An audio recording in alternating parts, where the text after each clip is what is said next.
Sa muli po, magandang gabi sa kanilang lahat. Magandang Good gabi evening. po, Father. Meron po tayong kasabihan, the simpler, the better. Ayaw po natin ng mga paligoy-ligoy na mga sagot sa mga tanong. Mas simple, mas mabuti. Even in our relationship with God, we carry this attitude. Ayaw natin ng maraming mga utos. Kaya tinatanong natin, ano nga ba ang pinakamahalaga? Ano yung pinaka-summary, pinakabuod? The Jews follow a lot of commandments contained in the book of Moses. And they believe the more they memorize the law, the closer they are to God. The holier they are. Yan po ang, kumbaga, claim to fame ng mga eskriba, ng mga pariseyo. Because they are experts of the law.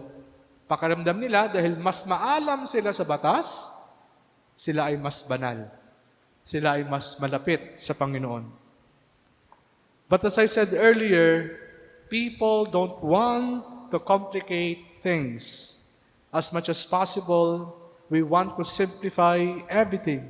And I think this was one of the reasons why the scribe in the gospel today asked Jesus, what is the most important commandment?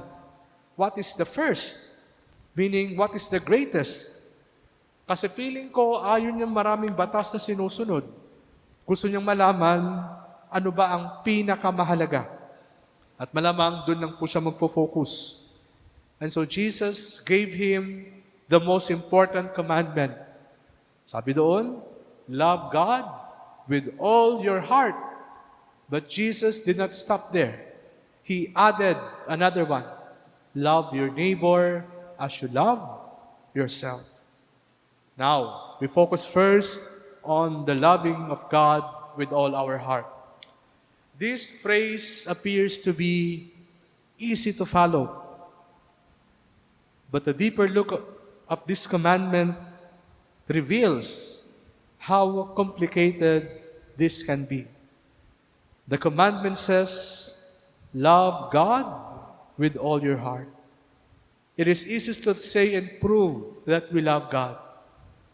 Magsimba lang po tayo araw-araw, magsimba lang tayo tuwing linggo at magkomunyon, that's already a manifestation of our love for the Lord. Magdasal tayo ng rosaryo, magkaroon tayo ng mga novena prayers, that is our external manifestation of our love for God. Marami pong gumagawa nito.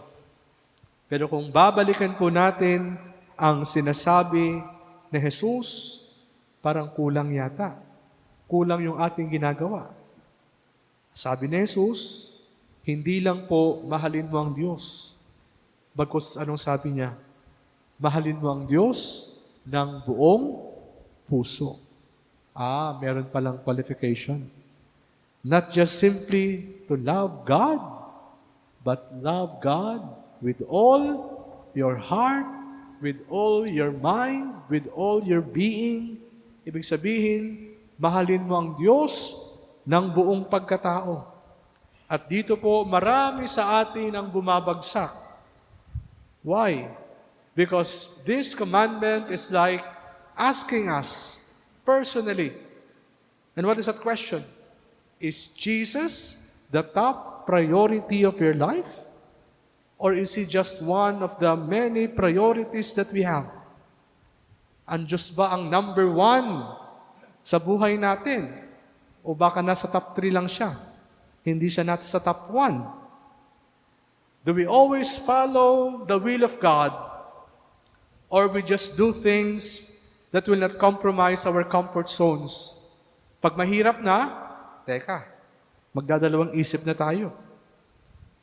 As stewards of God, we ask ourselves, do I offer a bigger portion of my time and talent for His service? Or do I just focus to enrich myself, to make myself known? On a more practical side, we ask ourselves, magkano ba yung ginagastos natin para sa ating layaw, para sa ating kaligayahan, kung para sa binabalik natin sa Panginoon. Tandaan po natin, hindi madamot ang Diyos sa kanyang mga biyaya. All He wants is that He be the center of our life. Yes, we may love the Lord, but He may not be our greatest love.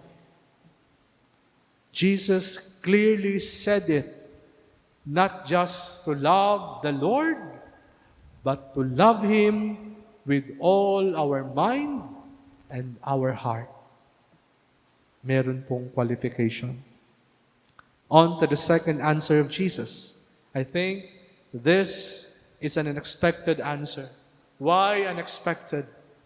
Kasi ang inaasahan po ng eskribang kausap niya, isa lang ang isasagot ni Jesus. Kasi ang tanong niya, ano ang pinaka? Ibig sabihin, superlative.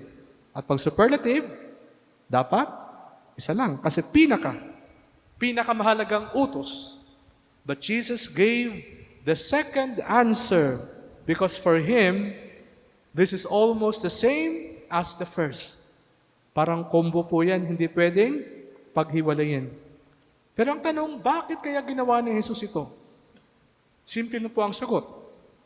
Dahil hindi po makatatayo ang pag-ibig natin sa Diyos kung wala ang pag-ibig natin sa kapwa.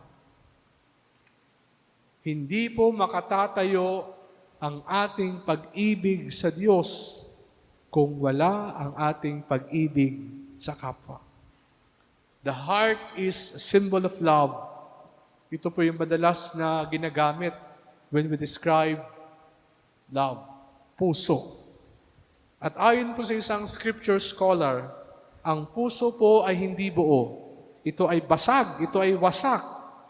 Kung may kulang na bahagi. Kung isang bahagi lang, dapat ito ay buo.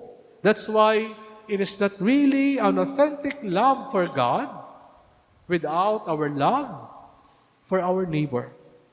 And our love for our neighbor will not last long without our love for the Lord. Kaya po makikita ninyong mga tumutulong, lalo pag may kalamidad, na hindi naman nagsisimba, walang personal na ugnayan sa Diyos, ano nangyayari? Hanggang dun lang. Hanggang dun lang. Kulang, ika nga. Our love for our neighbor can only be measured by our love for ourselves. Sinasabi sa atin ni Jesus, ano mang gusto natin para sa ating sarili, ibigay din po natin sa iba. Ito ang panukat ng totoong pag-ibig sa kapwa. Halimbawa, kung ayaw po nating tayo ay inaagrabyado, edi wag rin tayo mag-agrabyado sa iba.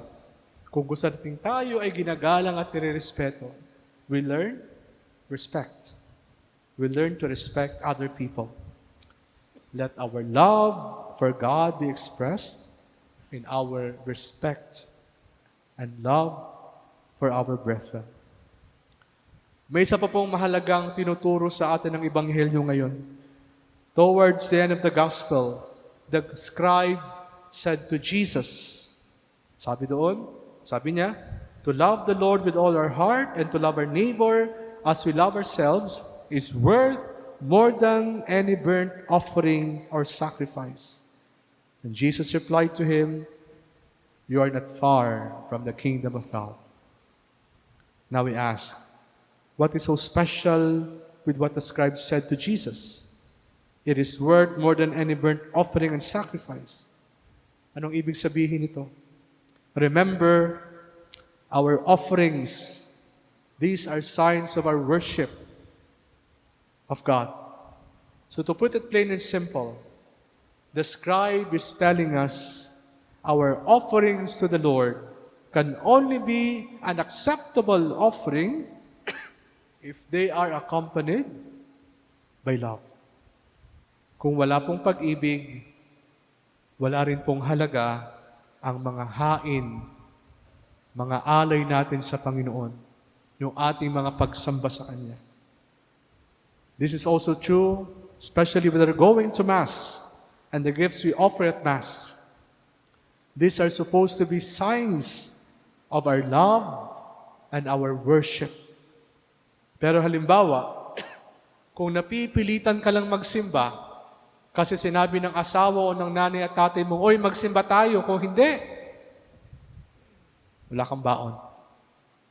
Kung tayo ay nag-aalay sa misa kasi ayaw mong masabihang kuripot ng katabi mo, parang kinukutsa naman natin ang Panginoon. Bakit? Kasi walang pag-ibig dun sa ating ginagawa. Again, we ask, what is our motivation, especially in our way of showing our love for Jesus? What is the intention behind what we are doing as far as our worship and offering to the Lord is concerned? Are we doing all these things for the sake of love? Or do we do these things just to make a show? Ano ba yung hangarin at intensyon ng ating puso? Yun ang mahalaga. Mahalin ng Diyos ng buong puso at buong buhay, ibig sabihin, gawin siyang prioridad at hindi lang isa sa napakaraming prioridad. Pangalawa, mahalin ng kapwa tulad ng pagmamahal sa sarili. At panghuli, sa anumang gawaing pagsamba at paghahandog sa Panginoon, nawa ang mga ito ay talagang tulak ng pag-ibig, tulak ng totoong pagmamahal at hindi po ng pagpapakitang tao. Let everything we do be motivated by love, a love that knows how to embrace the cross. Only through this kind of loving that our actions and decisions can be a means to salvation. So that like just described in the gospel today, we will also hear Jesus whispering to us, telling us, we are not far from the kingdom of heaven. Amen.